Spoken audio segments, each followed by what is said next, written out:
Parts of speech. Words are divided into different kinds or classes called parts of speech according to their use. That is, according to the work they do in a sentence.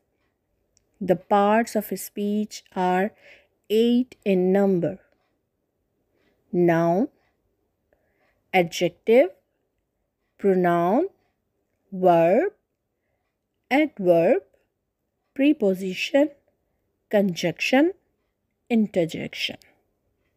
English language में हम जितने भी अल्फाज बोलते हैं, जुमले में मौजूद होते हैं जितने भी अल्फाज, उन सब के अलग अलग यूजेस होते हैं। किसके मुताबिक? जिस चीज़ के लिए हम वो अल्फाज जुमले में इस्तेमाल कर रहे होते हैं, उनके अलग अलग फ़ायदे होते हैं, अलग अलग चीज़ होती है जिसको क्लासिफाई किया गया है पार्ट्स ऑफ स्पीच में। और ये पार्ट्स ऑफ स्पीच टोटल 8 होते हैं। अब हम बारी बारी हर एक की डेफिनेशन और उसकी एग्जाम्पल्स जो है वो पढ़ेंगे। A noun. A noun is a word used as the name of a person, place or thing. बहुत ही आसान डेफिनेशन है कि नाउन होता क्या है। नाउन जैसा कि कोई भी नाम होता है, जैसे इस्म होता है किसी भी चीज़ का, जगह का या शख्स का, उसको हम नाउन कहते हैं। जैसे कि Akbar was a great king, यहाँ पे अकबर जो है वो नाउन है। The rose smells sweet. The sun shines bright. यहाँ पे sun नाउन है, रोज़ नाउन है, यानी जिस जगह, जिस चीज़ और जिस शख्स के बारे में बात की जाए उसको नाउन कहा जाता है। एक नोट है, the word thing includes all objects that we can see, hear, taste, touch or smell. चीज़ों से मुराद हर वो चीज़ जो इवन हम देखते हैं, महसूस करते हैं, सुनते हैं, चखते हैं, सूंघते हैं, यानी हमारे सेंसेस से रिलेटेड हो। नंबर 2, जैसे something that we can think of, और हम सोचते हैं जिन चीज़ों के बारे में, लेकिन वो हम उन तक पहुंच नहीं पाते हैं, या सिर्फ हम अपने सेंसेस के थ्रू ही उस चीज़ तक पहुंच पाते हैं, but can not perceive by the senses. An adjective, adjective कोई भी खूबी होती है। An adjective is a word used to add something to the meaning of a noun. जब हम नाउन यूज़ करते हैं, जैसे कि कोई चीज़ या कोई शख्स या कोई भी जगह के बारे में जब हम बात करते हैं, तो जब हम उसकी किसी क्वालिटी की बात करते हैं तो वो एडजेक्टिव होता है। अब वो क्वालिटी नेगेटिव भी हो सकती है और वो क्वालिटी पॉजिटिव भी हो सकती है। He is a brave boy.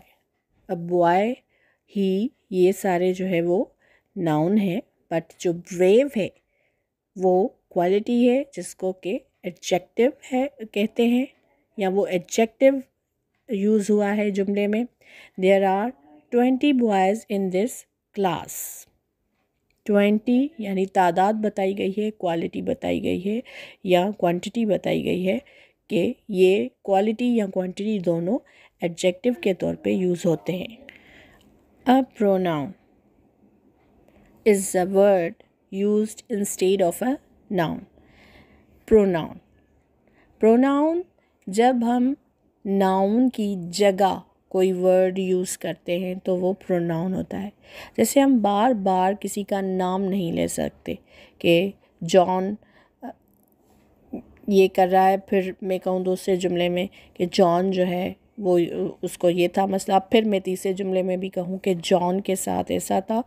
तो जब बजाय इसके कि 3 बार मैं उस वर्ड नाउन यानी जॉन का नाम लूँ, इससे बेहतर है मैं उसकी जगह ही यूज़ करूँ। सो जैसे जुमला है John is absent because he is ill, बजाय इसके कि मैं कहती John is absent John because John is ill. तो pronoun is a word used instead of a noun, ये इसकी definition है। verb, a verb is a word used to express an action or a state। verb क्या है? verb एक action होता है, काम होता है, वर्क होता है, जो आप कर रहे होते हैं, जिस चीज़ में आप इन्वॉल्व होते हैं, जो आपका उस वक्त काम हो रहा होता है, चल रहा होता है, चाहे वो आप सो रहे हों, पढ़ रहे हों, कुछ भी कर रहे हो, कुकिंग कर रहे हों, या इस तरह के जो भी काम हैं, जो वर्ब हैं, ये एक्शन, जो एक्शंस हैं, जो वो सारी, या जो हालात है, जो पोजीशन है, जो उस टाइम आपकी सिचुएशन है, that is what verb. A verb is a word used to express an action और स्टेट। हालत बयान करता है या एक्शन बयान करता है। जैसे कि the girl wrote a letter to her cousin. अब रोट लिखना एक्शन है। Kolkata is a big city. Is जो है वो हेल्पिंग वर्ब है। Iron and copper are useful metals. Are is also a helping verb, क्योंकि ये स्टेट बता रहे हैं उनका। An adverb, adverb, adverb, an adverb is a word used to add something to the meaning of a verb, an adjective or another adverb। जब adverb की बात आती है तो एडवर्ब वहाँ यूज़ होता है जहाँ पे कोई वर्ब मौजूद हो जुमले में, कोई एडजेक्टिव मौजूद हो, या फिर कोई दूसरा एडवर्ब ऑलरेडी मौजूद हो, क्योंकि ये उन्हीं में एक एडिशन होता है। जैसे he worked the sum quickly. अब यहाँ पे क्योंकि he worked the sum quickly, उसने हिसाब बड़ी आसानी से कर लिया। वर्कड वर्ब आ गया, क्विकली यानी एडिशन है कि काम तो उसने किया, यानी उसका जो वर्ब है या एक्शन है किसका, प्रोनाउन का, लेकिन वो क्या है, क्विकली हुआ है, क्विकली किया गया है। तो quickly is what, adverb. This flower is very beautiful. अगर सिर्फ ये कहा जाता दिस फ्लावर इज़ ब्यूटीफुल तो ठीक था, नॉर्मल था, वो भी सही था, लेकिन इस जुमले को ज़्यादा एनहांस करने के लिए और ज़्यादा इसको ब्यूटीफाई करने के लिए, क्योंकि एडवर्ब की डेफिनेशन ही यही है कि adverb is a word used to add something to the meaning of a verb, an adjective और एन अदर एडवर्ब। तो चूँकि ब्यूटीफुल एक एडजेक्टिव है, तो अब यहाँ पे एडजेक्टिव को एडवर्ब जो है वो मीनिंग ऐड कर रहा है वेरी की फॉर्म में। जैसे this flower is very beautiful, very beautiful adjective के साथ एडवर्ब आ गया। Preposition, a preposition is a word used with a noun or a pronoun to show how the person or thing denoted by the noun or pronoun stands in relation to something else। preposition वहाँ use होता है या ऐसा अल्फाज है जो use होता है नाउन के साथ या फिर प्रोनाउन के साथ। अब नाउन और प्रोनाउन दोनों रिलेट करते हैं चीज़ों से, जगहों से, प्लेसेस से, और नामों से या शख्स से, तो उन्हीं चीज़ों से क्योंकि वो रिलेट करते हैं तो हम प्रेपोजिशन वहाँ यूज़ करते हैं जहाँ पे नाउन और प्रोनाउन यानी ये चीज़ें या इंसान या जगह या जो शख्स है वो पोजीशन शो कर रहा हो, किसी दूसरी चीज़ के साथ कनेक्ट हो, stands in relation to something else, कि वो उनकी पोजीशन क्या है, वो क्या कहाँ है, उनकी जगह बताना, यानी प्रेपोजिशन बताता है जगह, पोजीशन।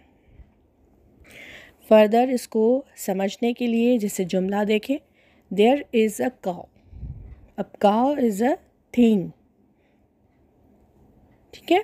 तो there is a cow in the garden, garden is also a place which is a noun, cow is a thing which is also noun, so noun की पोजीशन शो कर रहा है दूसरे नाउन के साथ, यानी एक की दूसरी, अब वो नाउन हो या प्रोनाउन हो। है कहाँ, there is a cow in the garden, in जो है वो प्रेपोजिशन है। The girl is fond, fond कहते हैं शौक होना, ऑफ म्यूज़िक, किस चीज़ का, म्यूज़िक का। तो there is connection of between girl and music which shows their relation, और वो रिलेशन शो होता है प्रेपोजिशन ऑफ के साथ। A fair little girl sat under a tree, now again see here कि फेयर लिटिल गर्ल जो है that is a noun, again there is a noun a tree. तो इनका जो कनेक्शन है, जो रिलेशन है, वो शो कर रहा है प्रीपोजिशन कि ये असल में सिचुएशन है क्या, कि एक बच्ची जो है वो दरख्त के नीचे बैठी है, तो अंडर जो है दैट इज़ अ प्रीपोजिशन जो शो करता है relation. Conjunction, conjunction, conjunction is a word used to join words or sentences, जहाँ पे हम जुमलों को या लफ्ज़ों को मिलाते हैं, लेकिन हम जिस चीज़ से उनको मिलाते हैं वो कंजक्शन कहलाता है। क्योंकि हम देखें जब वर्ड्स लिखते हैं तो हम या जुमले तो हम कनेक्ट करते हैं किसी चीज़ से। अब वो क्या है, जैसे for example Rama and Harry are cousins, अब मैं कहूँ सिर्फ रामा हैरी आर कज़न्स, तो ये सुनने में भी सही नहीं है। इससे हमने यहाँ क्या किया, एंड जुमले में लगाया गया, जब ये एंड कंजक्शन है। Rama and Harry are cousins, two and two make four, अब अगेन एंड यहाँ पे कंजक्शन है, टू एंड टू, लेकिन अगर कहा जाए two two make four, this is not a right word और सेंटेंस, बल्कि ये होगा two and two. Now I ran fast, but is conjunction, missed the train. अब आते हैं इंटरजेक्शन की तरफ, जो कि लास्ट part of speech है। An interjection is a word which expresses some sudden feeling, एक sudden एहसास, अचानक से जो आपको महसूस हो, हमारा वो एक्सप्रेशन जो अचानक हो, अब चाहे वो खुशी का हो, चाहे वो दुख का हो, गम का हो, वो एक्सप्रेशन जो है वो इंटरजेक्शन कहलाता है। जैसे hurrah, we have won the game, hurrah यानी एकदम हम खुशी से कहें हुर्रे, तो ये जो एक्सप्रेशन है that is interjection. अल्लास, she is dead, ये दुख का एक्सप्रेशन है, या जैसे कहा जाए ओ, मतलब एक एक्सप्रेशन ऐसा चेहरे पे आए जो कि सडन हो, हम कोई ख़बर सुने खुशी की या दुख की, तो वो इंटरजेक्शन होता है जुमले में। अब ये सारे जो हमने पढ़े ये पार्ट्स ऑफ स्पीच हैं, लेकिन आपने उनकी डेफिनेशंस भी देखी सबकी, उनकी एग्जाम्पल्स के साथ। और जब हम ये पढ़ते हैं तो हमें पता चलता है या अंदाज़ा होता है कि इंग्लिश लैंग्वेज में कितना ज़रूरी है इन चीज़ों का इस्तेमाल। लेकिन इससे भी ज़्यादा ज़रूरी है कि जब हम जानें कि हमें उन चीज़ों को किस तरह से इस्तेमाल करना है, यानी कि पार्ट्स ऑफ स्पीच को अगर आपको पता होगा कि हम इस तरह पार्ट्स ऑफ स्पीच इस्तेमाल कर सकते हैं, तो आप बेहतर जो है वो अपनी इंग्लिश को सही कर सकते हैं, जुमले बेहतर बना सकते हैं इन पार्ट्स ऑफ स्पीच का यूज़ करते हुए, इवन स्पीकिंग में भी और राइटिंग में भी।